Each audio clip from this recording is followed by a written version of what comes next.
Two, we talked about what a portal is. So a portal is a doorway. Mm-hmm. Now,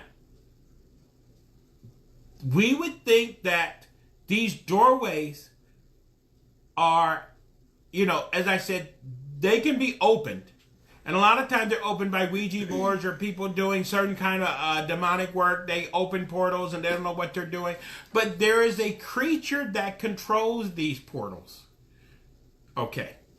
And most people are only familiar with doing tarot cards. But there's different kind of ways of doing divination. Me, I use a pendulum for people that know. Okay. There's different type of divination tools for different things. Okay.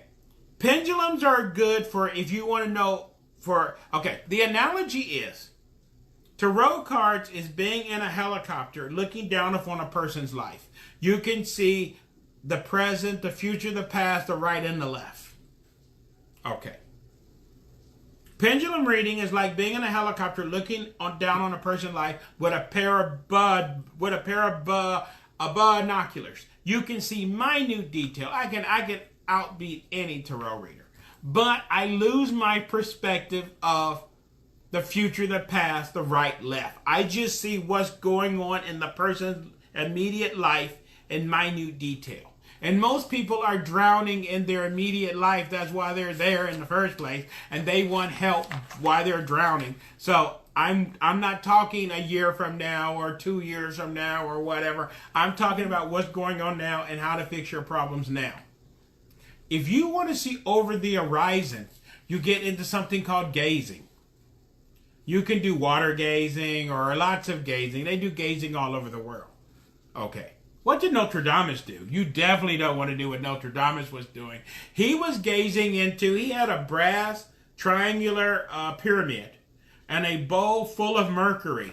And that's what he was gazing into and seeing visions. I bet he was seeing visions with a bowl of mercury. But anyway, oh, that's super deep. You definitely don't want to do that. But gazing is how you can see over the horizon.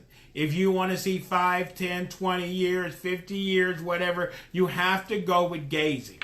And when you get into gazing, you got to go to the portal. The portal is the doorway through which you can see. I have a question. Yes. Whoever comes through a portal, do they bring stuff with them? And then there's another one. What creature controls the portals? We're going over that right now. We're getting to that. Okay. So I'm going to put that other question on and we're going to keep going. So, okay. So, I was talking about when you get in gazing, to see into the beyond the horizon, you got to get to the portal. I do classes. And I did several classes on how to do gazing, and I always told people the same thing. I only will take you to the portal. You cross on your own. Okay.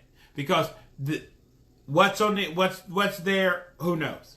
But I'm only teaching you how to get to the portal itself.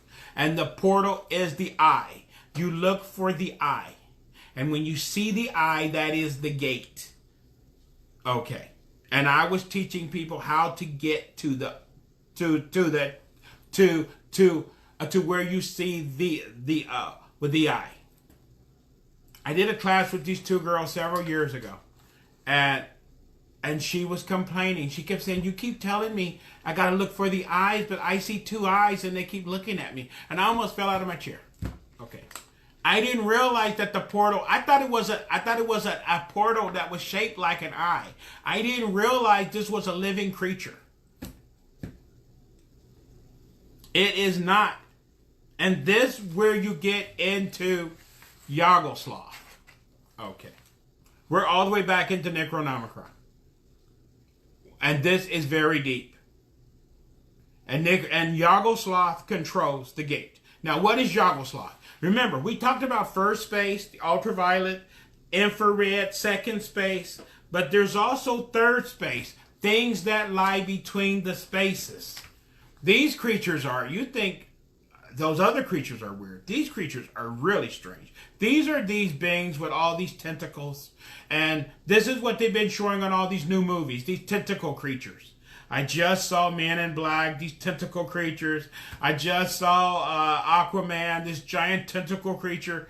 In Aquaman, the name of that tentacle creature in Aquaman is Cthulhu, in case you didn't know. But anyway, they keep showing these tentacle creatures. These are the creatures of third space. These are the first ones. These are the super, super powerful creatures. You don't want to mess around with them if you don't know what you're doing. Okay. But when you get very deep into books you should not be reading, Necronomicon, all these other books, they start talking about riddles. Okay. And we're going to show you a riddle. You can hold this up. The riddle about Yog-Sothoth. Okay. And I'm going to read this. Okay. Here's the riddle. And she's going to show you a picture of what Yog-Sothoth looks like. Yeah, someone says you don't want to be inviting him into your home anytime soon. It's this blob creature with tentacles covered with eyes. So maybe you don't want to invite him over for dinner. The riddle about Yog-Sothoth. Yog-Sothoth knows the gate. Yog-Sothoth is the gate. Yog-Sothoth is the key and the guardian of the gate. Past, present, future, all are one in Yog-Sothoth. Oh my gosh. That tells you everything you need to know and told you nothing at the same time. That's why they write it that way. Because most books will just say Yog-Sothoth is the guardian of the gate. But Yog-Sothoth is the gate because every eye is leading to a different place. Mm-hmm. This is how you pass through. And we're going to talk about, I'm a researcher, I'm a Gnostic. I never go over my personal research. I'm going to make an exception. And I'm going to scare a lot of people. But we're going to talk about some things that, this is super deep. We normally don't go there. But this is how deep I am. Okay. And we're going to talk about some stuff. And maybe I'll explain it one day. Okay. So. There's a city. You know, we always talk about that city upstairs. That people want to talk about going to heaven or whatever in that city upstairs. Okay. I've been there. That city has a name. It's called Zion. Okay. And the fictional name for that city upstairs is called Oz. That's the reason you have the Wizard of Oz. He's God. Okay. But that's the name of that city upstairs. Zion or Oz. And that yellow brick road is the way you get there. That's the reason that the Bible says the road to heaven is very narrow. You got to stay on the yellow brick road. You don't want to get off. Okay, but anyway, let's talk about in that city of Zion. In the middle of the city of Zion, which is a round city with a giant wall around it, in the center of Zion, there is a tower. This tower must be at least several hundred stories tall. Okay. Now, that's the city upstairs. There's also a city downstairs. Okay. What's the name of that city? It's called Shambhala. Okay. That city, I've seen it from a distance. I've never been there. But that city, too, has a tower in it, too. A giant tower, black tower also. And that's the reason there's a book called The Two Towers, which you read about, because these two cities don't really like each other. The one upstairs and the one downstairs. And they both have these towers in them. Okay. And these towers are massive. Okay. I've been in that city upstairs. I've been in the tower. Okay. And that is one of the things that scared me the most. Because when I wanted to go into the tower, I wanted to talk to somebody in that tower. And I crossed into that building. And I thought it was a building because it looked like a building. But when I got inside of the building was alive. It was a being. It was not a building. And I don't have words to explain, to tell you the things I saw in the building. I cannot explain to you what I saw. I do not have words. But I saw some things. When I looked up, I could see the projections. And as science keeps saying, our world is just a projection. And I could see the projection of our world. but I can see the projection of other worlds. And the only analogy I can use is like one projection was Dallas, one projection was New York City, one projection was Houston, one projection was whatever. And it was these beings walking out of one projection and into another projection. And they was just going from one place to another. It's like they was walking out of New York City and walking into LA. See, this is what they do. If the trouble with outer space, if we want to go to the nearest star, like I would talk about Aldebaran, that's what the Germans was dealing with, 57 light years away. At the speed of light, it would take you 57 years to get there. At our speed, it would take you around 10,000 years to get there. By not going the spaces in between, they're able to jump from here to there. That's what they're showing you in all these movies, that they're jumping. They're not telling you how they do it. But this is what Yog-Sothoth is. That being, that tower is one of his tentacles. And those projections are different places. And they just jump from one place to another. They can jump forward and back in time. They can jump wherever they want to go. They don't have to travel in the spaces in between. They just jump. How they do that? I don't have the slightest idea. And Melissa is asking, can't you only see that stuff if you've died? Well, I'm still here. Maybe I died and came back. But I've been doing Gnostic research for 30 years. I have certain gifts which y'all do not know about, which maybe one day I will explain. I have certain abilities that y'all do not know about. Maybe one day I will explain. That's why I keep saying I'm getting information from sources which I am not going to explain. There's a lot of things I'm not explaining as of yet. But I have seen things. Okay. And a lot of things I don't have words for. I don't have... this is why most Gnostics, which I told you a long time ago, end up going insane. Okay, this is what happened to Aleister Crowley. He wanted to know all, and he ended up going insane. I just want to know almost all, because I've been mentally scarred, but I don't want to go totally insane. Some people think I'm already halfway there. But I'm only explaining you how they are able to jump from this world to our world. And there's books that talk about this. Let's talk about another example. Enoch was taken into space. Because Enoch he wanted to see God. So Enoch was taken into space. I guess it was space. But he was taken to this place where there was a house of fire. And inside the house of fire, there was living fires. And there was a throne, and on the throne was a great fire. Okay, see, you don't even have words to explain this stuff. Today we would call those plasma beings. Okay. How can you explain this stuff? How can you make sense of this stuff? This is not of our world. They crossed him into their dimension because these are plasma beings. That's why he saw a house of fire and living fires. And when you talk about the Quran, they talk about smokeless fire and all this stuff. And and the angels and these spirit creatures are smokeless fire. We don't even have words to explain this stuff. There is so much we don't understand. And when you start dealing with these big creatures, you think you're just a worm on the hook. Okay.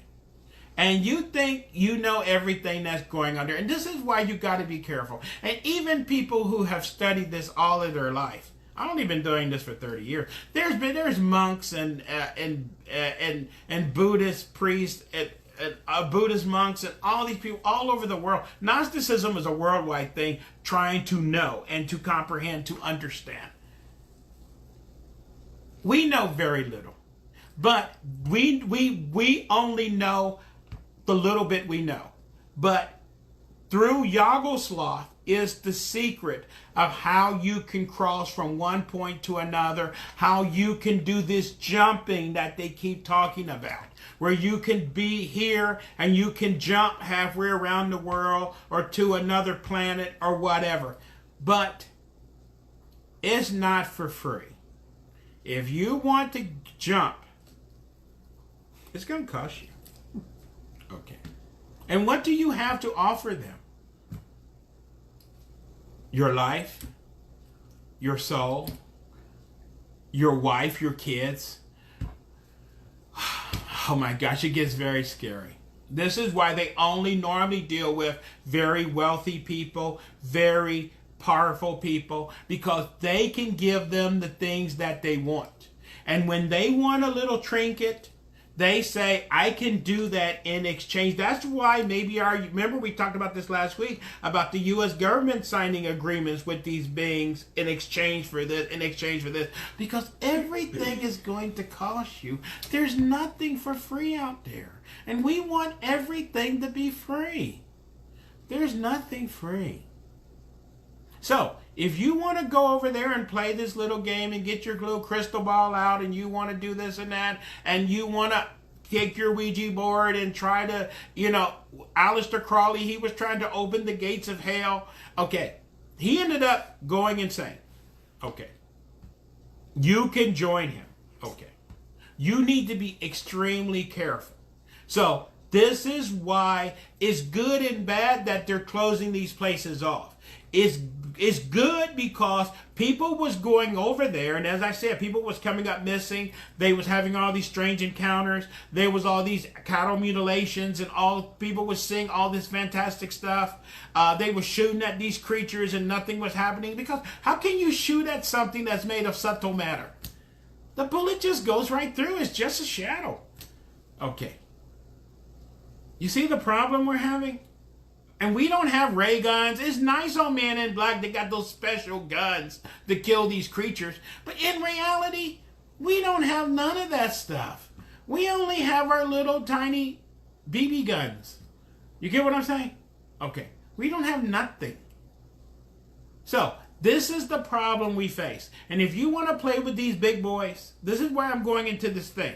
Because I have met people and done readings on people that have had missing time. There's one guy several years ago I was talking to. He was hitchhiking across the desert. And one night in the middle of the night, he saw this light.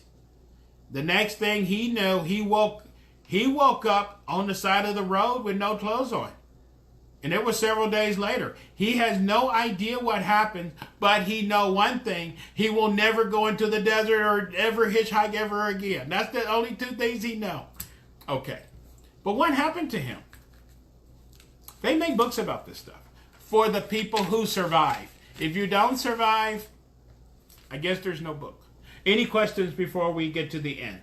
We don't have any answers, but these portals are passageways. But eventually, we are slowly trying to learn this. But the two biggest ones that I know, there's one in Sedona, Arizona. There's one that's located in a lot of these Indian lands. And these American Indians know where a lot of these portals are. They will tell you, do not go to that mountain over there. That's a sacred mountain. Do not go over there. Do not go to that cave over there. Because they've been around a very long time. They respect these places and they leave them alone. And as soon as you tell us, really, that's a sacred place?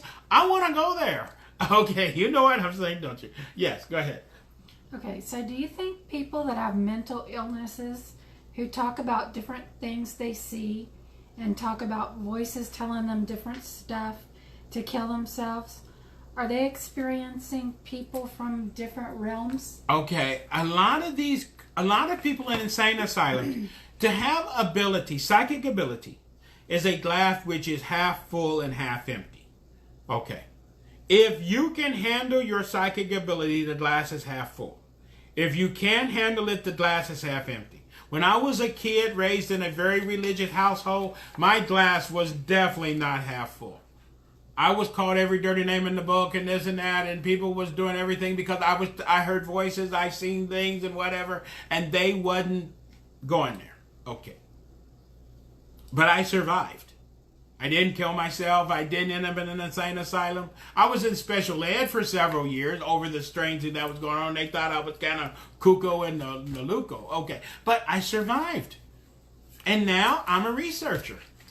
But some people didn't survive that. And some of these voices, when you ask people, a lot of these crazy people, like where I live, a lady several years ago killed all of her kids and cut their heads off. And they asked her, why did you kill your kids?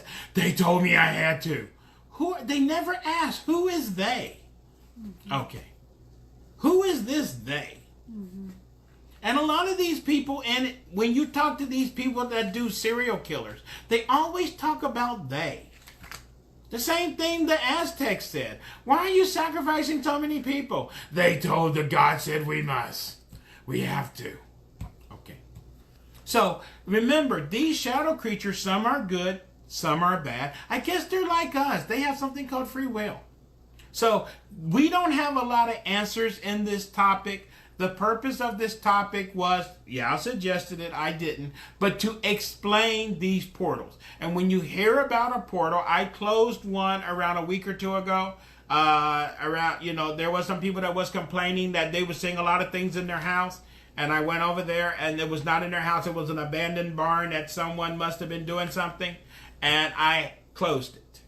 Little ones we can close. Big ones, we need help. And when you need help, you need to ask those people upstairs, because normally they would open by the people downstairs, unfortunately. So with that,